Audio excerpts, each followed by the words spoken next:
பூஜ்யாய ராகவேந்திராய சத்ய தர்மரதாய ச பஜதாம் கல்பவ்ருக்ஷாய நமதாம் காமதேனுவே. கிருஷ்ணாய வாசுதேவாய தேவகி நந்தனாய ச நந்தகோபகுமாராய கோவிந்தாய நமோ நமः. ஐந்தாவது வேதம் என்று போற்றப்படும் மகாபாரதம், அதில் உள்ளடங்கிய இரண்டு அற்புதமான விஷயம், ஒன்று ஸ்ரீமத் பகவத்கீதை, மற்றொன்று விஷ்ணு சஹஸ்ரநாமம். இப்பொழுது நாம் பார்த்து கொண்டிருப்பது இரண்டாவது அத்தியாயம், அதாவது சாங்கிய யோகம். தேகத்திற்கு நிச்சயம் அழிவு உண்டு. மாறி மாறி இறந்துதான் போகும். அதை யாராலும் நிறுத்த முடியாது.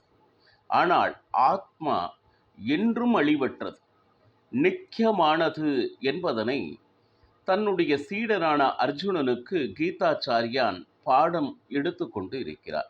ஏனென்றால் அவருடைய சஞ்சலம் அப்படிப்பட்டது. இப்போ இதுவரை நாம் 39 ஸ்லோகங்களை பார்த்திருக்கிறோம். இப்பொழுது பார்க்க இருப்பது 40வது ஸ்லோகம். நேஹாபி கிரமநாசோஸ்தி பிரத்யவாயோ ந வித்யதே சவல்பம் அப்யஸ்ய தர்மஸ்ய திராயதே மகதோ பயாத். இது 40வது ஸ்லோகம், 2வது அத்தியாயம். அர்ஜுனா, இப்பொழுது நான் சொல்கின்ற யுக்தி அனைத்திலும் முயற்சி நீ செய். இதில் எந்தவிதமான குறைபாடும் இழப்போ என்றும் வராது. ஒரு தனி மனிதன் இன்னொரு மனிதனோடு சண்டையிடும் பொழுது அதனுடைய பாவ புண்ணியங்கள் தனி மனிதனுக்கு வரும். ஆனால் ஒரு போர் என்று வந்துவிட்டால் தர்மத்திற்கும் அதர்மத்திற்கும் நடக்கக்கூடியதில் எந்த காலத்திலும் உனக்கு பாவம் வந்து சேராது. மாறாக யுத்த களத்தில் யாரெல்லாம் தர்மத்திற்காக போரிடுகிறார்களோ அவர்களுக்கு சொர்க்கத்தில் இடத்தை கொடுத்திருக்கிறேன். அப்போ இதனால எந்த விதமான இழப்பும் இல்லை, எந்த குறைபாடும் இல்லை.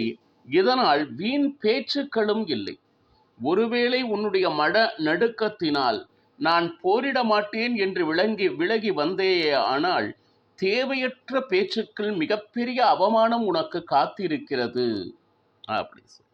அது மட்டுமல்ல, இந்த வழியில் நீ ஒருவேளை போரிட்டு அதில் சிறிய முயற்சியின நீ கை கொண்டால் கூட அதற்கு உண்டான பலன் உனக்கு வந்து சேரும். இப்போ போர் செய்கிறாங்க, தோற்கலாம் ஜெயிக்கலாம், அதை பற்றிய கவலை இல்லை. ஒன்று சொல்றேன் கேளுங்க. வேடிக்கை பார்ப்பது அழகானதல்ல.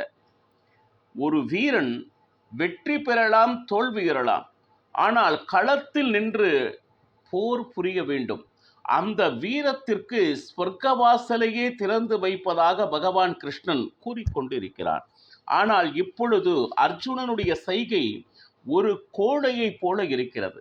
இது மிகப்பெரிய அவமானத்தை தன்னுடைய சீடனுக்கு தேடி தருவது மட்டுமல்லாமல் அந்த அவமானத்திற்கு மரணமே மேலானது அப்படின்னு சொல்லிட்டு.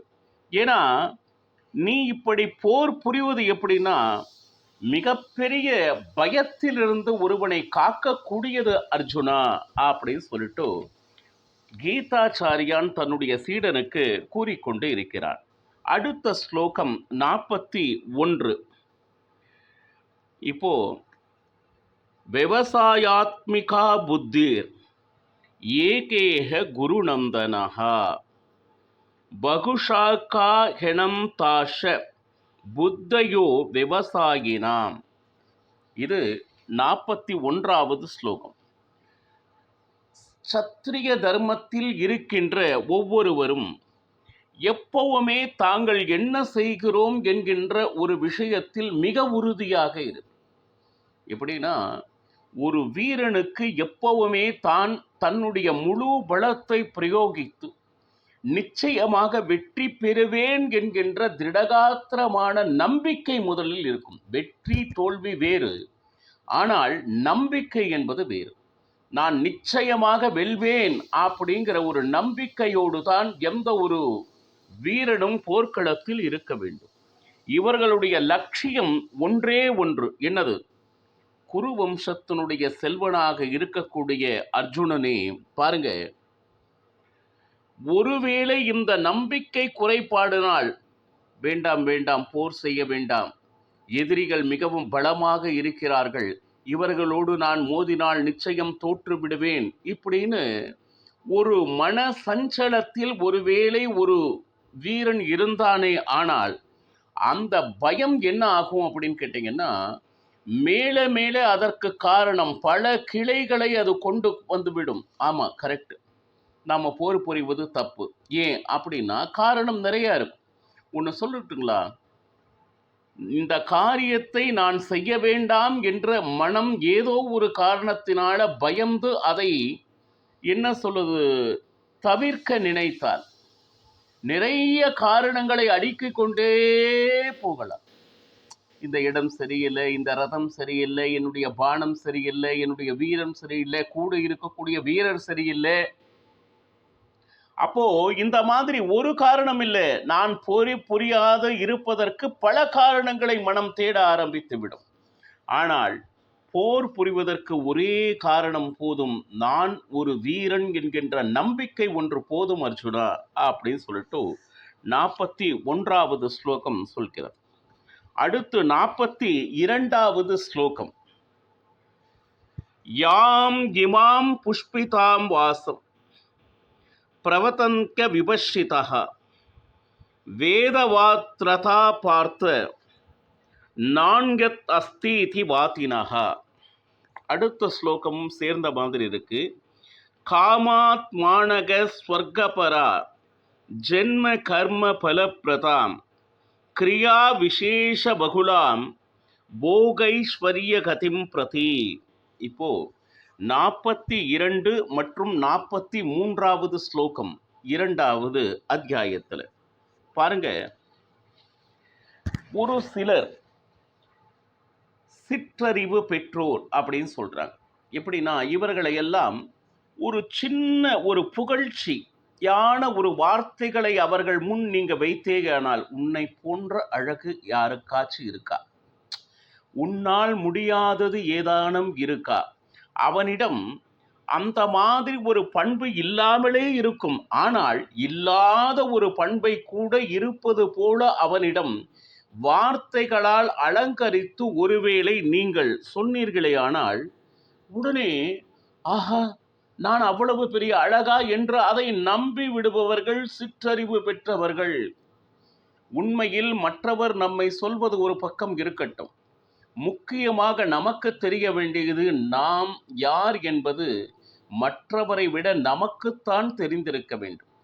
இப்போ எப்படின்னா, இந்த உலகத்தில் நம்மை பற்றிய எடை, நம்மை பற்றிய சிந்தனை மிக அதிகமாக யாரும் செய்வதில்லை. மற்றவர்களை பற்றி பேசி பேசியே நம்மளுடைய காலத்தை வீணடித்து கொண்டிருக்கிறோம். அதாவது நம்மளுடைய சுய பலம், சுய பலவீனம் எவன் ஒருவன் அறிகிறானோ அவன் மிக எளிதில் வாழ்க்கையை வெற்றி கொள்கிறான். அது செல்ஃப் அனலைசிஸ். முதல்ல கொஞ்சம் ஒரு கேள்வி கேட்டு பாருங்க. என்னிடம் இருக்கக்கூடிய குறை என்ன? எனக்கு வருகின்ற கோபமா, எனக்குள் இருக்கின்ற சோம்பேறித்தனமா, இப்படி பட்டியல் இட்டுக்கொண்டே போகலாம். ஆனால் இதை என்றுமே நாம் அதை என்ன சொல்லுது, நம்ம குறையை பற்றி சிந்திக்கவே இல்லை. ஏன்னா என்னைக்காச்சும் ஒரு நாள் அது நம் மனதை தொடும்போது அதிலிருந்து வெளிவருவதற்கு உண்டான முயற்சியை ஏற்படுத்தி கொள்ளலாம். ஆனால் அதை விடுத்து நம்மளுடைய காலங்களை எங்கெங்கு என்னென்ன குறைகள் இருக்கிறது என்பதனையே சிந்தித்து அதை சுவாரஸ்யமாக பேசியபடி, ஏன்னா மற்றவர்களை பற்றி பேசும்போது இனம் புரியாத ஒரு குஷி ஏற்படுகிறது. என்ன நடந்துச்சு தெரியுமா?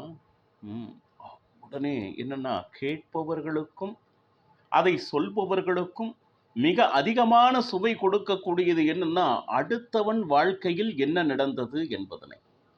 அதே ஒரே ஒரு இடம் சுய பரிசோதனை, நீ என்ன செய்தாய் என்கின்ற ஒரு கேள்வியை இன்றும் நம் மனதிற்குள் நாம் கேட்க விடுவதே இல்லை. ஆனால் அதை கேட்க பழகுங்கள். அப்பொழுதே உங்கள் வாழ்க்கையில் வெற்றி காத்திருக்கிறது. அடுத்து மட்டுமா அப்படின்னா, ஸ்வர்கலோகத்திற்கு ஏற்றம் பெறுதல், நற்பிறவி அடைதல், பதவி பெறுதல். இப்போ இந்த போரினிலே ஈடுபடும் வீரர்களுக்கு நம்ம கிடைக்கக்கூடிய பல விஷயங்களை பகவான் கிருஷ்ணன் சொல்கிறார்.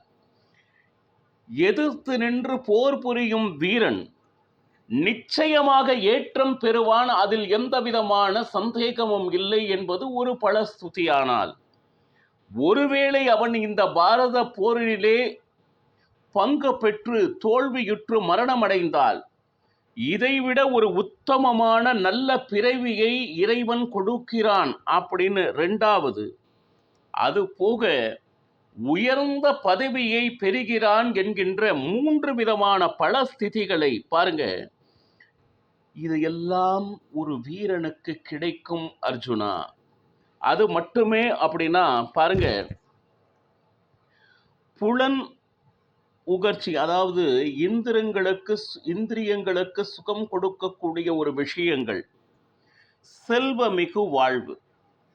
வெற்றி பெற்றால் நிச்சயமாக எந்த ஒரு வீரனும் இதைவிட உயர்ந்தது எதுவும் இல்லை என்று நிச்சயமாக போர் புரிவர். 2 விஷயம் நன்றாக பகவான் கிருஷ்ணன் சொல்றான். ஒருவேளை ஜெயித்தால் ஒரு ஏற்றமுடைய வாழ்வு, அதாவது நிறைந்த செல்வங்களை உடையும். அப்போ அதனால இந்திரியங்களுக்கு மிக அதிகமான சுகம் கிடைக்கக்கூடிய ஏற்றமிகு வாழ்வு ஒருவேளை இந்த போரில் ஜெயித்தால் உனக்கு காத்திருக்கிறது. 1. ஒருவேளை தோல்வியுற்றால் இவையெல்லாம் இகலோகத்தில் கிடைக்கும் என்று சொன்ன பகவான் கிருஷ்ணன், அங்கு மேல் பரலோகத்தில் உனக்கு சொர்க்கத்தில் இந்த அனைத்து இன்பங்களையும் அனுபவிக்கக்கூடிய யோக்கியத்தையை நான் தருகிறேன் அப்படின்னு சொல்ற. அப்போ போரில் வெற்றி பெற்றவனுக்கும் போரில் தோல்வியுற்றனுக்கும் சுகம் என்பது உறுதி என்பதனை மிக அழகாக தெளிவாக பகவான் கிருஷ்ணன் கூறிக்கொண்டிருக்கிறார். ஸ்லோகம் 44. போகைஸ்வய பிரசக்தானாம் தயாபருத் சேதசாம் விவசாயாத்மிகா புத்தி சமாதௌன விதீயதே அப்படின்னு பாருங்க. ஒரு சிலர் இந்த உலகத்தில் நமக்கு என்ன என்ன சுகங்கள் கிடைக்கிறதோ இதுவே நிரந்தரம் என்று புலன்களின் இன்பத்திற்காகவும் பௌதீக செல்வத்திற்காகவும் மிகுந்த பற்றுதல் கொண்டு அதன் மேலே ஒரு மயக்கம், இன்னும் வேண்டும் இன்னும் வேண்டும் என்கின்ற ஒரு நிலை. எவ்வளவு செல்வம் இருந்த போதும் அதில் திருப்தி அடையவில்லை, இன்னும் இதைவிட இன்னும் அதிகமாக சம்பாதிக்க வேண்டும் அப்படின்னு சொல்லிட்டு. இதனால காசு அதிகமாக இருந்தால் என்ன நடக்கும் தெரியுங்களா? அதையே எந்த வழியில் செலவு செய்யலாம் என்கின்ற எண்ணமும் தோன்றும். மிக அதிகமான செல்வத்தை கொடுத்து வாங்குவது நிச்சயமாக உன்னை வீழ்ச்சியினுடைய பாதைக்கு இட்டு செல்லும். காசு இல்லைன்னா, காசு இல்லை அப்படிங்கிற ஒரே ஒரு குறை மட்டுமே இருக்கும். வேறு எந்த கேளிக்கைகளிலும் ஈடுபட முடியாது. நிச்சயமாக பாவ விஷயங்களை செய்ய முடியாது. அவன் கையில் செல்வம் இல்லை. இப்போ இதில் மிகுந்த பற்றுதல் கொண்டு இதனால் இந்த ஒரு மயக்கத்தில் இருப்பவர்கள் மனதில் பாருங்க, நிச்சயமாக எந்த காலத்திலும், ஏன்னா நம்மளுடைய மனம் செல்வத்தின் மேல் இருக்கும் அப்படின்னா, புலன் இன்பத்தில் இருக்கும் என்றா எந்த காரணத்திலும் அவன் கடவுள் மேல் பற்று கொள்வது இல்லை. ஆன்மீகத்தின் மேல் மிகுந்த நம்பிக்கை நிச்சயமாக அவனுக்கு வருவது இல்லை. திடமான உறுதி ஆன்மீகத்தின் மேல் பக்தி உண்டாவதில்லை. ஏன்னா அவனுடைய எண்ணமெல்லாம் இந்த பொருளை இன்னும் இரட்டிப்பு ஆக்க வேண்டும், எப்படி எப்படி என்கின்ற சிந்தனை. அதை சார்ந்த மனிதர்களிடமே அதிகமான நேரத்தை அவன் செலவு செய்வதனால் இந்த ஆத்ம உத்தாரம் என்று ஒன்று இருக்கிறது. அதை நாம் என்றாவது தேடி அதனை பெற வேண்டும். இறைவன் ஒருவன் நம்மை இந்த உலகத்திற்கு கொண்டு வந்து கொடுத்திருக்கிறான். ஜென்ம ஜென்மாந்திரமாக அவனே தாயும் தந்தையுமாக இருக்கிறான். ஒரு நாள் இல்லை ஒரு நாள் நான் நிச்சயம் அவனை பார்த்தே ஆக வேண்டும் என்கின்ற ஒரு தவக்கம் அல்லது ஆசை நிச்சயமாக ஏற்படுவதில்லை. ஏன்னா அவனுடைய ஆசை எல்லாம் எங்கு இருக்கும் என்றால் புலன்களின் இன்பத்திலும் செல்வத்தை பெருக்குவதிலுமே இருக்கிறது. அவனுக்கு நிச்சயமாக பக்தி ஏற்படுவதற்கு வாய்ப்பே இல்லை என்று பகவான் கிருஷ்ணன் கூறுகிறான். மேலும் என்ன நடந்தது என்பதனை நாளை பருகலாம். சர்வம் ஸ்ரீ கிருஷ்ணார்ப்பணமஸ்து.